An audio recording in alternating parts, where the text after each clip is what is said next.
చూస్ country delight, live better. ఇప్పుడే country delight యాప్ని download చేసుకోండి.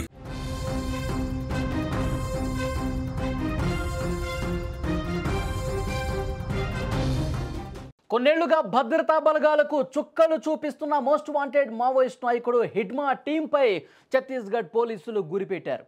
ఈ ఏడాది ఏప్రిల్ మే నెలలో కర్రెగుట్టల్లో జరిగిన ఆపరేషన్ నుంచి త్రుటిలో తప్పించుకున్న హిడ్మా టీం మళ్లీ తప్పించుకోకుండా తెలంగాణకు ఆనుకుని ఉన్న ఛత్తీస్గఢ్ సరిహద్దులో 2000 మంది జవాన్లను మోహరించి చుట్టుముట్టారు.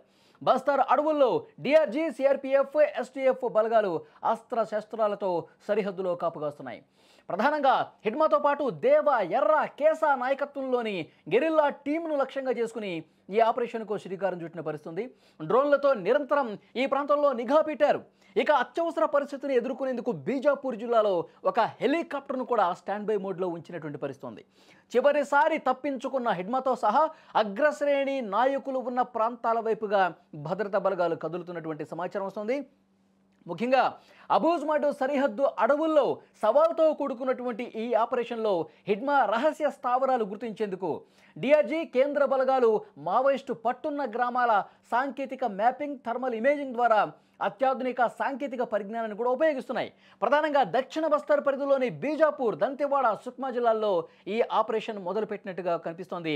గతంలో ఎప్పుడూ లేనట్లుగా 2000 మంది ఇటు కేంద్ర బలగాలతో అలాగే పోలీసులతో ప్రత్యేకమైనటువంటి ఆపరేషన్ చేస్తున్నారు.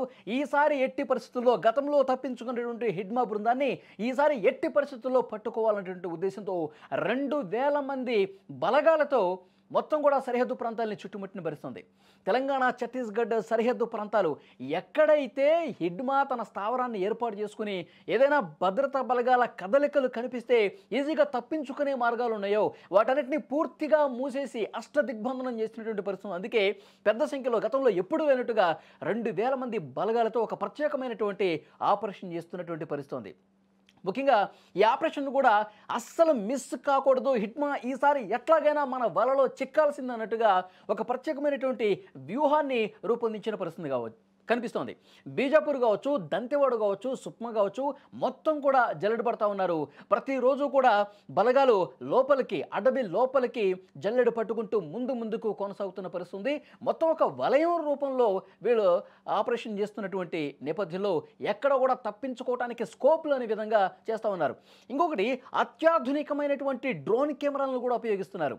పగటిపూట ఏ చిన్న కదలికి వచ్చినా సరే ఈ అత్యాధునిక కెమెరాలు పసిగట్టేస్తాయి. దానికి సంబంధించిన సమాచారం బలగాలకు చేరిపోతుంది.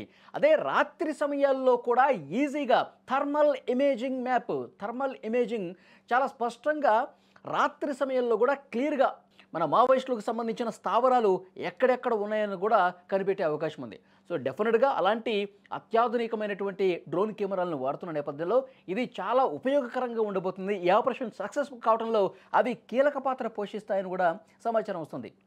ఎందుకంటే కేంద్ర ప్రభుత్వం మావోయిస్టులకు సంబంధించి ఒక స్పెషల్ ఆపరేషన్ చేస్తుంది. మార్చి 31, 2026 ఈ సమయానికల్లా మావోయిస్టు రహిత దేశంగా మార్చాలని ఒక లక్ష్యంతో ముందుకు పోతుంది కేంద్ర ప్రభుత్వం. అందుకే ఒక అనౌన్స్మెంట్ కూడా చేసింది. మావోయిస్టులు లొంగిపోండి, ఇదొక మరొక మంచి అవకాశం, మీరు జనజీవన స్రవంతిలో కలవండి. ఇప్పుడున్న టెక్నాలజీ ప్రకారం ఇప్పుడు చేస్తున్నటువంటి మేము ఆపరేషన్ ఇంత సీరియస్గా ముందుకు పోతున్న నేపథ్యంలో మీ ప్రాణాలు మీరు కాపాడుకోండి, ఆయుధాలు వీడండి, జనజీవన స్రవంతిలో కలవండి, ఆయుధాలతో సహా మీరు లొంగిపోండి అని చెప్పి ఒక పిలుపిచ్చినటువంటి నేపథ్యంలో గత కొన్ని రోజులుగా కర్రెగుట్టల్లో ఏ విధంగా ఆపరేషన్ జరిగిందో మనం చూసాం. పెద్ద సంఖ్యలో మావోయిస్ట్ కీలక నాయకుడైనటువంటి నంబాల కేశవరావు హతమైన తర్వాత ఆ రోజే కేంద్ర హోంమంత్రి అమిత్ షా ఒక ప్రకటన చేశారు, ఒక ట్వీట్ చేశారు. గత 30 ఏళ్లలో ఇంత పెద్ద నాయకుడిని మట్టు పెట్టడం అనేది ఇది కేంద్ర బలగాల విజయం. సో ఏదైతే ఒక లక్ష్యంతో కేంద్ర ప్రభుత్వం ముందుకు పోతుందో ఆ లక్ష్య సాధనకు వేగంగా అడుగులు పడుతున్నాయని చెప్పి అర్థం చేసుకోవాలన్నారు. అప్పుడే కేంద్ర ప్రభుత్వం చాలా విస్పష్టమైన ప్రకటన చేసింది. మీరు ఆయుధాలతో సహా లొంగిపోండి, ఇక సమయం లేదు, మార్చి 31 కల్లా ఈ ఆపరేషన్ పూర్తవుతుంది, ప్రాణాలు కాపాడుకోండి, జనజీవన స్రవంతిలో కలవండి అని చెప్పి పిలిపించిన నేపథ్యంలో మనం చూసాం మల్లోజుల వేణుగోపాలరావు ఆయన ఆయుధాలతో సహా లొంగిపోయిన పరిస్థితుంది. తర్వాత ఆశన్న ఆయన కూడా ఆయుధాలతో సహా లొంగిపోయిన పరిస్థితుంది. సో ఆయన కూడా పిలిపిస్తూ ఉన్నాడు, ఇది ఈ సమయం మనది కాదు, డెఫినెట్గా మావోయిస్టులందరూ కూడా మీరు లొంగిపోవటం కరెక్ట్ అని చెప్పి ఆయన ఒక ఫోన్ నెంబర్ కూడా ఇచ్చి అందరినీ లొంగిపోవాల్సిందిగా కోరినటువంటి పరిస్థితి ఉంది, ఆయుధాలతో సహా.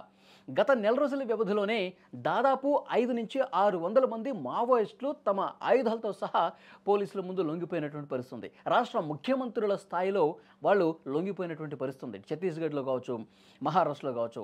సో డెఫినెట్గా Hidma most wanted Maoist leader. So ఇతని కోసం వెతుకుతూ ఉన్నారు. చాలా సందర్భాల్లో కేంద్ర బలగాలకు కూడా ధమ్కీ ఇచ్చి తప్పించుకున్నటువంటి పరిస్థితి ఉంది. కానీ ఇప్పుడు టెక్నాలజీ సాయంతో వెతుకుతున్నటువంటి నేపథ్యంలో ఈసారి ఎట్టి పరిస్థితుల్లో హిడ్మా జాడ కనిపెట్టి తీరతాం, హిడ్మాను పట్టుకొని తీరతామని కూడా బలగాలు చెప్తున్నటువంటి పరిస్థితుల్లో సో ఏం జరగబోతున్నది కూడా చూడాల్సిన అవసరం కనిపిస్తుంది. సో బీజాపూర్ కావచ్చు, దంతెవాడ కావచ్చు, సుక్మా మొత్తం ఈ ప్రాంతాన్ని కూడా ఈ కారడవుల్ని పూర్తిగా జల్లెడ పట్టుకుని 2000 మంది బలగాలు జల్లెడ పట్టుకుంటూ వెతుకుతూ కూంబింగ్ చేస్తూ ముందుకు పోతున్నటువంటి పరిస్థితి ఉంది.